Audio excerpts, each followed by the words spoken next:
গান গেয়ে প্রতিবাদ জানানোই তার নেশা, সেটাকেই নিজের পেশা বানিয়েছিলেন সেই যুবক। কিন্তু প্রতিবাদের ভাষা রাষ্ট্রের বিরুদ্ধে হলেই মুশকিল।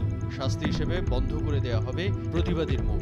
আর তেমনই এক বলির শিকার হলেন এক যুবক। বলছি ইরান সরকারের সমালোচনা করে গান করা জনপ্রিয় র্যাপার তোমাস সালেহির কথা। সম্প্রতি সরকারের সমালোচনা করে গান গেয়ে প্রতিবাদ করায় তাকে মৃত্যুদণ্ড দিয়েছে ইরানের আদালত। তোমাস সালেহির ফাঁসির আদেশ জারি করা হয়েছে বলে জানিয়েছেন তার আইনজীবী আমির রুসিয়ান।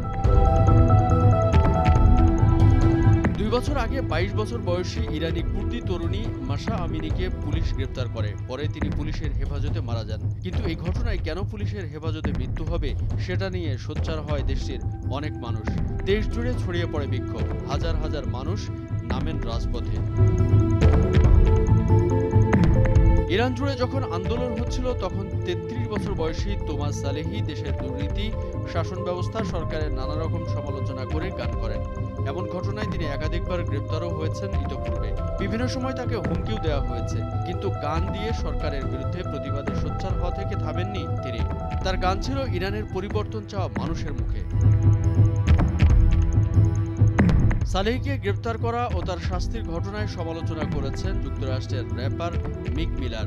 এক্সে তিনি লিখেছেন, আমরা সালেহির মুক্তি চাই। কুর্দি ও ইরানিয়ান র্যাপার সামন ইয়াসমিনের 5 বছরের কারাদণ্ড বাতিল চাই। তাদের দ্রুত মুক্তি চাই। 2022 সালে সালেহিকে গ্রেপ্তার করে ইরানের পুলিশ। প্রাথমিকভাবে তাকে 6 বছর 3 মাসের জেল দেওয়া হয়। পরে ইরানের সুপ্রিম কোর্ট থেকে তিনি জামিনে বের হন। পরবর্তীতে কিছুদিন পরই তিনি আবারও গ্রেপ্তার হন। এই র্যাপারের মুক্তির জন্য নাজানিন বুনিয়াদি, আরিয়ান মোয়েদ, মাজজোর রানী সহ বেশ কিছু অভিনয় শিল্পীরাও নিজেদের মতামত প্রকাশ করেছেন।